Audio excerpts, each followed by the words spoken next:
Bonsoir et bienvenue sur votre chaîne préférée Akhbar al-Bled de Hassan Atlemsen.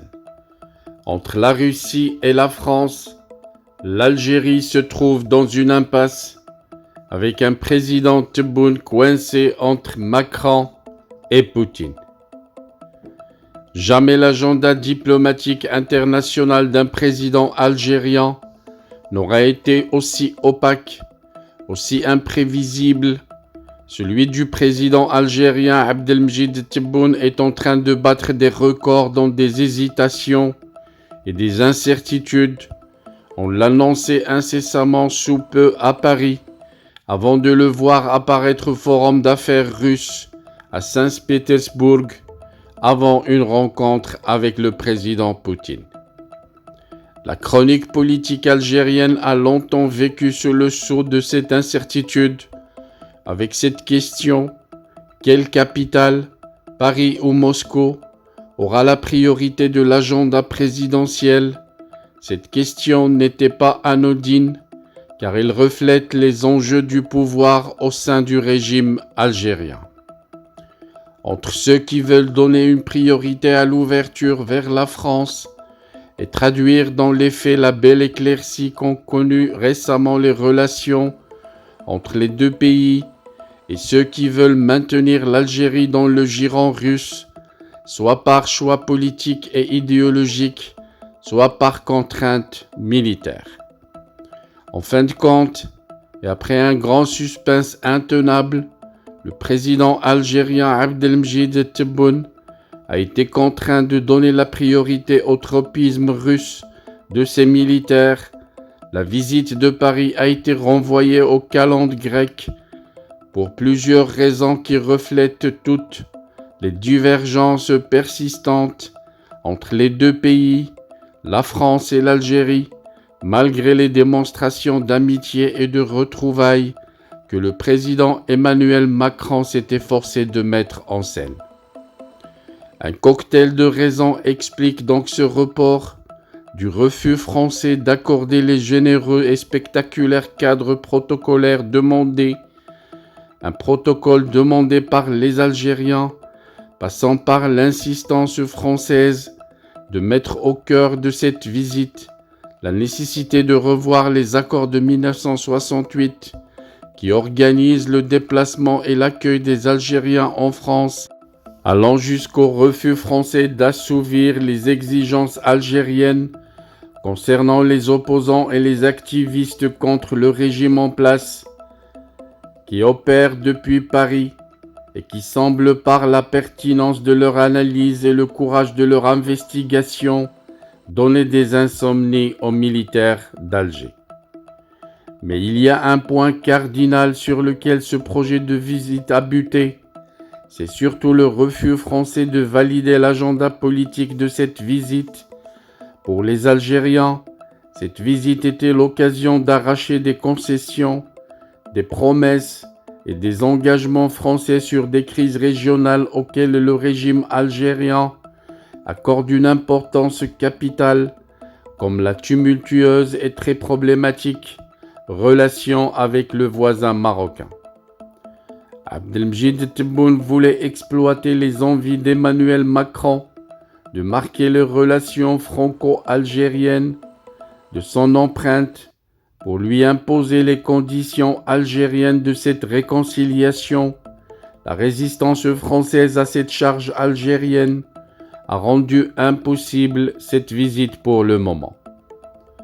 Pour exprimer sa mauvaise humeur, le régime algérien programme dans une forme d'improvisation non dissimulée un déplacement du président en Russie, non pas dans le cadre d'une visite d'État comme le voulait Tebboune, mais comme une simple participation à un forum avec une rencontre bilatérale avec Vladimir Poutine.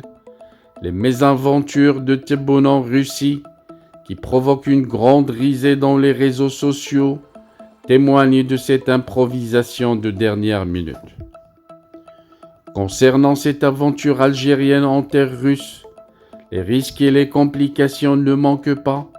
Sous la pression américaine, dont la stratégie est d'isoler Poutine et de le priver de ses relais régionaux, l'administration américaine a longtemps tenté de dissuader le président algérien d'effectuer cette visite et de signer des contrats juteux avec les Russes. La menace américaine était telle que l'arme des sanctions économiques et de l'isolement international a été brandie à maintes reprises contre Alger.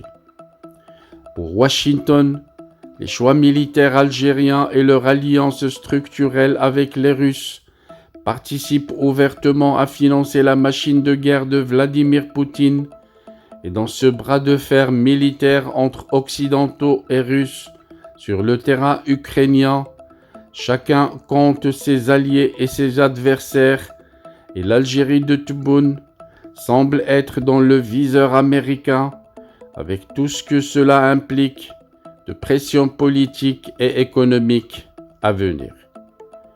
Dans ce grand jeu de pouvoir international, Abdelmjid Tebboune semble coincé dans les contradictions des choix de son armée. Il ne peut être en même temps l'ami des Français et l'allié américain et être un financier généreux de la machine de guerre russe contre laquelle se battent avec acharnement et détermination Américains et Européens. Abdelmjid Tebboune et son régime risquent de subir les foudres internationales et devenir la victime collatérale de cette grande guerre du leadership mondial, et de par la nature de son régime foncièrement militarisé, il ne peut se permettre le luxe d'une neutralité positive. Il doit faire des choix, ou bien céder à la pression américaine, ou bien s'entêter à continuer son alliance avec les Russes. Et dans les deux cas, la facture va être lourde pour Abdelmjid Tebboune, mais aussi pour les militaires qui dirigent l'Algérie depuis 1962.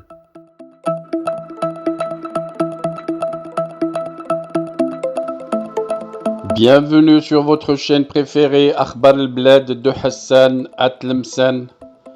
Avant de commencer, je voudrais remercier Monsieur Salem, l'abonné qui a choisi de devenir membre à part entière de la chaîne Akhbar al-Bled de Hassan Atlemsen. Merci également aux autres abonnés. Si vous ne désirez pas devenir membre à part entière et participer au développement et à l'amélioration de la chaîne, vous pouvez continuer comme simple abonné, c'est gratuit. Vous aussi, vous pouvez souscrire à la chaîne et devenir membre à part entière de la chaîne Akhbar al-Bled de Hassan Atlemsen.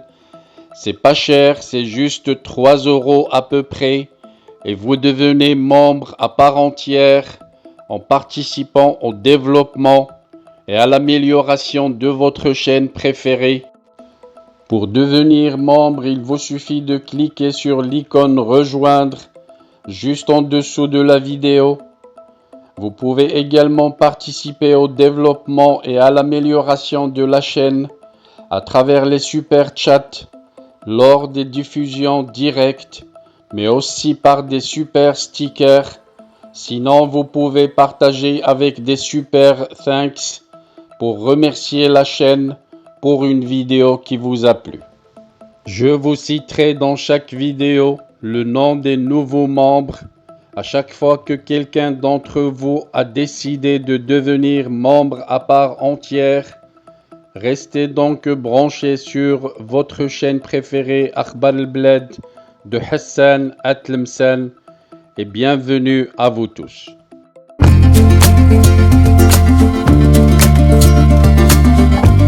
Bienvenue sur votre chaîne préférée Akhbar al-Bled de Hassan Atlemsen. Avant de commencer, je voudrais vous informer que nous venons de créer sur Akhbar al-Bled 2 chaînes annexes. La première dite Al-Jazair Bi'Oyoun Maghribiyah, l'Algérie aux yeux des voisins, qu'on a créée pour sensibiliser le public arabisant, un public très large sur Akhbar al-Bled à qui on voudrait faire plaisir en abordant des sujets d'actualité avec la langue qu'ils comprennent. La deuxième chaîne dite Izli Amazir Morocco pour faire connaître la chanson amazigh, commune aux deux cultures, la culture marocaine et la culture algérienne. Je vous demande donc de vous abonner à ces deux chaînes et de les soutenir. La première traitera beaucoup de sujets en arabe sur l'Algérie, sur le Maghreb, et la deuxième qui diffusera des chansons, de très belles chansons amazigh, la chanson amazigh que nous aimons tous, y compris moi. Soutenez donc ces deux chaînes, écoutez-les, et restez branchés sur Akhbar al-Bled de Hassan Atlemsan, la chaîne principale qui sera quotidienne. Les deux autres chaînes peut-être ne seront pas animées de la même cadence, mais vous y trouverez chacun, en ce qui le concerne, des sujets qui vous intéressent. Restez donc fidèles à Akhbar al-Bled de Hassan Atlemsan. N'oubliez pas de vous abonner à Algérie aux yeux des voisins, Al-Jazair bi'Oyoun Maghribiyah, mais aussi abonnez-vous à Izli Amazigh Morocco. Nous y serons avec vous sur les trois chaînes, Inch'Allah.